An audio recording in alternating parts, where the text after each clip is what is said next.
O presidente provincial supervisou obras en 2 centros educativos de Vilalba ás que se destinaron 100.000 euros con cargo ao Plan Deputación 2024.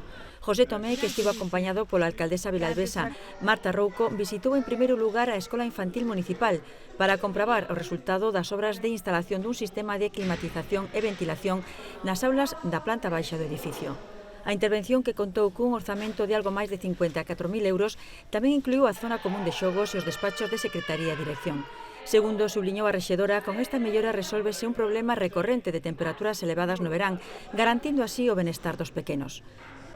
A continuación desplazáronse ata o Colexio Manuel Mato Vizoso, onde está prevista a renovación integral do pavimento da pista do pabillón, un proxecto en fase de contratación que conta cun investimento de 73.500 euros.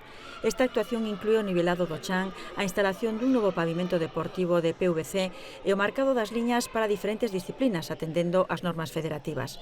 O presidente felicitou a rexedora vilalbesa por estas actuacións, cas que a veciñanza verá melloradas 2 importantes dotacións educativas. Ademais, valorou o Plan Deputación como unha ferramenta fundamental para a colaboración cos concellos, permitíndolle sacar adiante proxectos clave que melloran a calidade de vida das persoas no seu día a día.